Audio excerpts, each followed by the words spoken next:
when guys get this age, Skip, they get on a team, they go along for a great ride. He won a championship, but he didn't really contribute. Chris Paul is the main reason that they're doing this. He's averaging 25 and 10. Skip, I didn't know he had that many points until I was, scrolling. I looked at, I was like, Chris Paul had 37? Like, damn, when, how? Yep. Now the third quarter, Skip, he normally gets it going. And that's been their takeoff for the Suns. Every third quarter, whatever lead they got, they expand upon it. Going into the fourth quarter, they got double-digit leads, and the Nuggets were never able to catch up. Chris Paul, Skip, he was getting his dribble. He goes to his right, and he elevates, and that mid-range was unstoppable. But I guess the analytics guy... Does he really elevate? Yeah, he elevates, Skip. I mean, because he jumping, he elevates for him. Like maybe gets 4 inches off the floor? Nah, he elevates. Chris Paul elevates. I'm like, damn, look at CP3. But the analytics guys going to say, well, Chris, if you really want to be special, you should do that, go beyond the three-point line. Chris said, no, I'm fine right here. Skip, 14 of 19, 9 of 9. Now, I'm not surprised by the 9 of 9 because he did lead the NBA in free throw percentage. Yeah. So I'm not surprised by that. No. But for him to play the way he's playing at his age, Skip, because a lot of people had written him off. Man, he can't. The injuries seem like every time we get to a playoff run, something happens. Chris Paul said, I don't want to hear nothing about no injuries. Because have y'all seen what happened to me in my playoff career? I got a hamstring, I hurt my shoulder, I twisted my ankle. Something was always going on. So I ain't crying for AD. I ain't crying for Jamal Murray. I wish them speedy recoveries for the next season, but it's about time my team have some good fortune and everybody else understands what I've been going through when I've been banged up. But Skip is helping a lot. Now, he ain't catching magic. Mike Malone is a prisoner of the moment, Skip. Arguably, he's the great. No, he's not. You ain't arguing with nobody. Ain't nobody ever gonna say Chris Paul is better than Magic Johnson. I'm not finna get, and I think he's played unbelievable these playoffs. But there weren't very many playoffs in Magic's career that he didn't play well. Even if you just take Magic his first playoff run, that's enough to keep Magic Johnson in the #1 spot, Skip. Because I don't think people realize what he actually did. Played all 5 positions. Now, he can play, Skip, you hear it all the time. Well, he can guard all 5 positions. He can play all 5 positions. I don't need somebody to tell me that Magic could do that because I saw him do it. It was tape delayed, I saw it the next day, but I saw him do that. So for me, Chris, this is greatly enhancing. Now, if you really want to cap it off and possibly get into that top 5 point guard, my top 5 for what it's worth, he capped this off with a championship, Skip, regardless of who he goes through and who might be nicked up.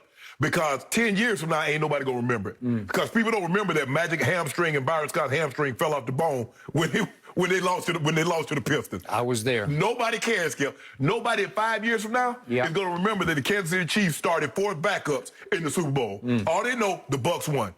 I don't remember that right now. Exactly. Yeah, that's how it works, Skip. You know that's how it works. Nobody cares about injury, who was hurt. All they know is if CP3 and them were to finish this thing off, the way we view him will be completely different. First of all, Michael Malone is speaking post-game just to keep his job.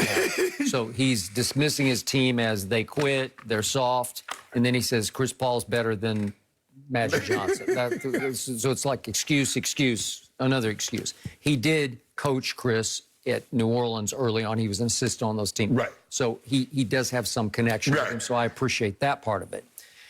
I have been hugely impressed with Chris, more than ever impressed with Chris Paul. But all he has done is put himself in position to make a huge statement. Because now he's right where he needs to be with the NBA. He's gotten the NBA's all attention. that's going to be on him. Yeah, it's all there for you in the conference final and, with any luck for them, in the NBA finals. Which would be his first. So he has a chance to make his legacy. There's also a chance you would continue to break your legacy if you don't come up huge the way you just did. So let's keep this whole playoffs in some perspective. What happened right on cue in Game 1 against the Lakers at Phoenix? He got hurt. He always gets hurt. And we're like, well, here we go again. And it was weird because he got some stinger in his shoulder, but you'd think it just came and went. But it seemed to linger. It stayed for a couple of days. It stayed for a couple of games. And so the first game, he wasn't very good even before the stinger came. And then in Game 2, he was pretty pathetic. And Game 3, he didn't do much. Finally, in game 4, he came up bigger because it looked like he got the 48 hours recovery. Yeah, and plus he started to trust that I'm really okay. I can actually shoot the basketball the way I used to. And he had 18, 3 rebounds, and 9 assists in game 4, which was a big turnaround game for them because they won it after you guys had won back-to-back. That tied the series up. That tied the series up. And then here he went and had just okay numbers in game 5 and 6. He was 9, 4, and 6, 8, 2, and 12. He did have 12 assists in the closeout game, but not 37 points, right? So there's nothing. So here's what he averaged against your Lakers in 6 games. 9 points, 4 boards, 8 assists. Right. Well, that's ho-hum numbers. They're ho-hum. They're not Skip, those are numbers you expect from a 36-year-old. Okay. Not 25 and 10, shooting 63% from the field, 6 of 8 from 3, and 22 and 22 from the free throw line. Okay, and we can attribute much of it to his bum shoulder or whatever it was, but he shot 39% from the floor in those 6 games. Right. And he was 2 of 10 from 3. Okay, well, that's not beyond Magic Johnson kind of numbers. Stop. But here he goes.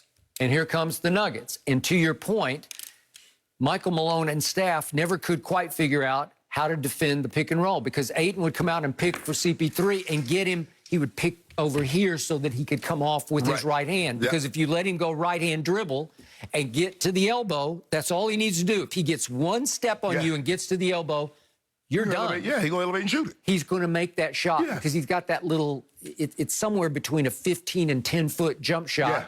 And it was an extinct shot for point guards. It just is prehistoric. Like nobody even tried to shoot that shot. It just didn't fit. It didn't fit in the analytics because they'd say, well, just pull up and shoot a 3. Right? Well, he's shooting 2-2-2-2, and he's just 2-ing you to death with that little jumper. And he torched them. So look at what started happening in these 4 games against Denver. Game 1, he scores 21. Game 2, 17. Game 3, 27. And game 4, 37. Well, where did that come from? With no 3s attempted. No 3s attempted because he just said, I'm not going to do that anymore. I don't need a 3. I don't need a 3. So he averaged 26, 5 boards, and 10 assists. So to your point, 26 and 10 assists in 4 games of a sweep against the Nuggets. Should we blame some of that on the Nuggets? Maybe. Yeah. Maybe because they just didn't defend it. I don't know why. They have no guards. Maybe they don't have somebody. Would Jamal Murray have been a better defender? Jamal Murray would D up. Okay. Yeah. And he's an offensive guy. Skip, the only knock on Chris Paul is because you look at his resume in the regular season, it's impeccable. He led the league in assists several times, led the league in steals. He's an all-NBA offensive and defensive player. His accolades are extreme. The only thing against him was what? Lack of playoff success. Yeah. Okay, now he's having that even at the right age of 36. Okay. So this is going to go a long way with how once he hang up the shoes, because it looks like you hear reports that he's going to opt out the last year, $44 million, and want another 3 to 4 year deal. Probably going to get it. Probably going to get it, Skip. So when it's all said and done, we're going to look. Because if I'm not mistaken, the last guys that were 36 or older to have 37 points was Karl Malone and Kareem. Yep. Okay. So. All right. So what do we see in 2018? He and James Harden got to the conference final. Had Golden State's on the road. They had them on the rope. They're up 3 games to 2. Yep. And at the end of that 5th game, Chris, right on schedule, pulls his hamstring, and he's done for games 6 and 7. And you know the rest of the story. It got ugly. Yep. And that was the game 7 at Oakland, in which the Rockets, featuring James Harden solo, shot 7 of 44 from 3 and missed. It's 27, 28 straight. Okay. So that was the end of that deal. Right. And that's what Chris was referring to. I thought it was interesting last night, post-game on TNT. He says, they wrote me off 2 years ago, and then he quickly switched back to, but this is about us. Well, he needed to just get his little jab in there, and I appreciate it because he deserved to say that. He got written off. He got traded for Russell Westbrook. He got sent to what had become NBA Siberia in my hometown of Oklahoma City because they were just in an all-out rebuild. Correct. Right? Yes. So it's Chris Paul and nobody left up there, right? Right. And it looks like Sam Presti's going to just hoard a bunch of huge stash of the draft guy they're looking for right now, he's probably the 7th or 8th grade right now. Is. And they got picks just stacked like a Fort Knox of picks. Yes. Okay, but for that year with Chris Paul, they shocked everybody, and Chris bounced back and led them to, was it the 4 seed? They were really good. They were a decent team, right? Yeah. And so off that, he parlayed that into Phoenix. Right. And Phoenix said, hey, wait a second, that's exactly what we need because we have more young talent than even they had young talent. Right. So watch us. And he was the missing link. So here he goes. He's got his squad. He's got Book. He's got Ayton. He's got Bridges on as a wing defender and scorer. There's nothing not to like about this. This is the best situation for CP3, Skip, because guess why? He doesn't have a guy in James Harden that's already credentialed. Yep. So you can't come tell me nothing, bro. Nope. He's the unquestioned leader of this team. The Clippers, he and Blake was butting head. Yeah. Bro, you can't tell me nothing. I'm all-star. I'm a rookie of the year. He goes to the Suns. They just want to make the playoffs. They do. Book says, I need to get on the big stage. Everybody keeps saying, no, this guy's spectacular, spectacular, spectacular. Well, how spectacular are you? You can't get your team to the playoffs. Yep. Now they're in the playoffs because, remember, Skip, maybe we should have foreshadowed because we saw this in the bubble. We saw them go